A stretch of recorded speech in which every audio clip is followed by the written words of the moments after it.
lo que pasa en Honduras va más allá de la crisis en educación y salud. Indudablemente tiene sus orígenes en la ilegitimidad de este gobierno por una reelección a todas luces violatoria de la Constitución de la República. Esa sigue siendo la causa primaria de la crisis que vive el país. Y después, posteriormente, unas elecciones totalmente cuestionadas que dieron origen a una situación de conflictividad el 2018 que nunca fue superada, aunque se trató de establecer un diálogo político para que a través del diálogo político se encontraran salidas a la crisis, este fue un ejercicio fallido. Y entonces la crisis continúa en el país, porque vamos de crisis a crisis y unas crisis que realmente nunca son resueltas al final. Entonces estamos frente a una situación de una crisis de gobernabilidad en el país y de gobernanza que requiere una salida. Y yo he venido sosteniendo mi punto de vista, por supuesto es el mío, de que el país requiere una transición democrática que nos lleve a generar condiciones de estabilidad y normalidad que el país requiere. Y cuando digo esto es porque las condiciones actuales no hay manera en que uno pueda visualizar que el descontento actual que vive el país pueda ser modificado si no hay un cambio de rumbo en la nación. Y esa transición tiene que ser precedida necesariamente por un gran acuerdo nacional que permite establecer las bases de esa transición democrática que incluye también aspectos fundamentales económicos y sociales, porque el país también vive un problema económico y social serio, especialmente las grandes desigualdades que hay en la sociedad hondureña. ¿Y esa transición democrática pasaría entonces por un gobierno de transición? Yo así lo estimo. Yo creo que si hemos de enmendar el rumbo, hay que cambiar el rumbo. Y creo que esa transitoriedad permitiría para mí disminuir la crisis actual, el enfrentamiento, la división y crear condiciones de un proceso de reconciliación nacional que no hemos tenido desde el 2009. Pero ¿cómo sería, disculpe doctor, cómo sería esto? Porque tendría que renunciar el presidente o sacarlo, ¿cómo sería esto? Bueno, este es un camino, ¿no? O sea, yo creo que es el camino que yo encuentro más aceptable. Digamos, eso es lo que yo llamo la necesidad de esa transición y ese acuerdo que permita allanar un camino a encontrar una salida negociada. Yo creo que eso es lo que procede en el país. Yo creo que hay demasiadas heridas, demasiadas desconfianzas en Honduras que cada vez se van intensificando, digamos, con mayores enfrentamientos y las dificultades de los hondureños de encontrarnos finalmente para encontrar salidas a los problemas que el país tiene. Y eso lo vimos en el diálogo político y lo estamos viendo actualmente en la misma situación de la educación y la salud. ¿Por qué no hay un diálogo?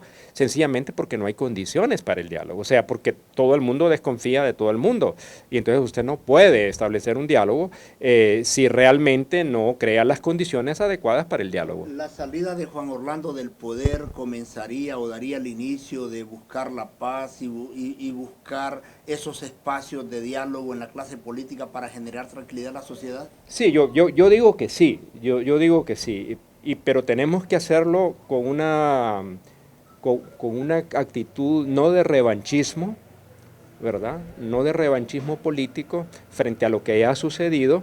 Eso no quiere decir que no enmendemos, no, sí, creo que hay que enmendar, pero creo que tiene que estar signado por varios principios, el de la unidad nacional, el de la reconciliación nacional, el de la búsqueda, digamos, de tolerancia en el país, de tal manera que podamos realmente los hondureños finalmente reencontrarnos para poder caminar juntos en la construcción de un nuevo país. Sí. Y eso me parece que es un imperativo que ya no podemos eludir.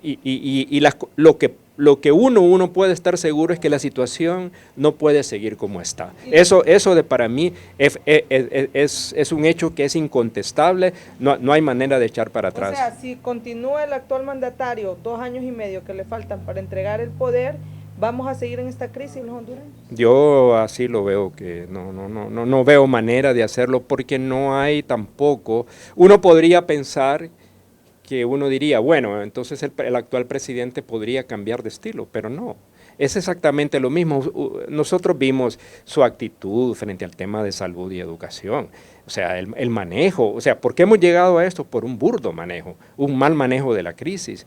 Y además, cuando usted quiere convocar a un diálogo, pero a la vez está por otro lado con un mazo pegándole y desacreditando y descalificando a aquellos que están con los cuales usted se va a sentar a dialogar, entonces no es posible el diálogo. Entonces, esa actitud de intolerancia y de soberbia, porque es que tenemos que señalar eso, hay un gran grosor de soberbia, creer que yo soy el dueño de la verdad y el resto de la población no la tiene, y hacernos creer una realidad que no es. Entonces yo creo que pedirle al actual mandatario que cambie de estilo y construir un espacio de consensos, bueno, podría ser, pero ya casi tenemos 6 años de mandato y eso no se ha dado. Inclusive ni siquiera hay un gobierno de integración nacional.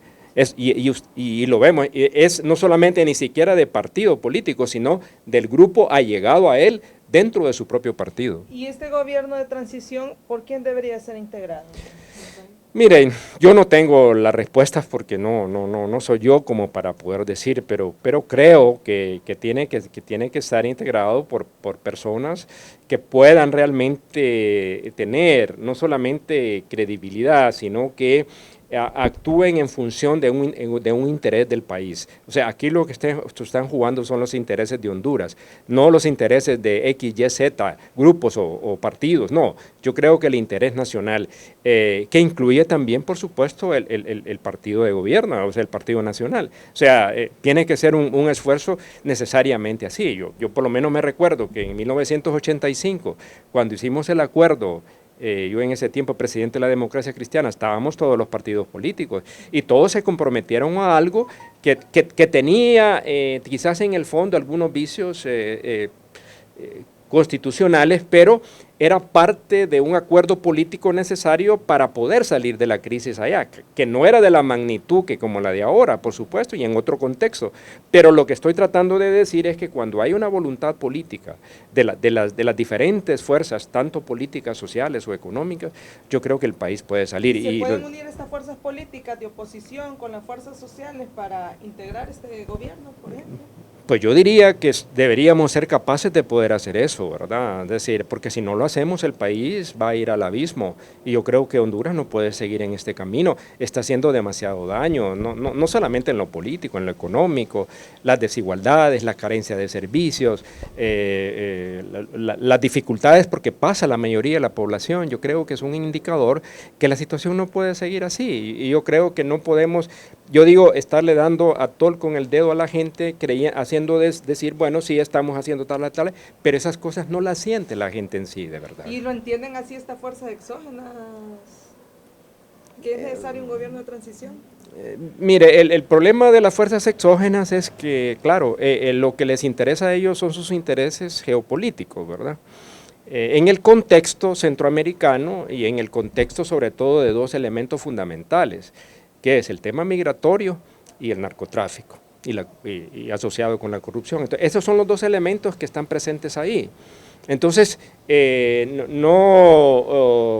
lo que buscan es cómo lograr que su interés geopolítico pueda coincidir con una salida política del país, pero yo creo que eso es posible. Pero al final, estas fuerzas externas le van a decir de que al final son la decisión que los hondureños tenemos, lo cual es totalmente cierto, pero no podemos desconocer que Honduras se ha vuelto un país totalmente dependiente. Y no solamente Honduras, usted le ve en el caso de Guatemala, el mismo México, ¿verdad? Cómo Trump logró retorcer el brazo de López Obrador en función de una salida. Claro, les beneficia económicamente a México, pero indica la capacidad, digamos, que tienen, digamos, estas superpotencias de poder influir de manera determinante en lo que pasa y no pasa en nuestro país.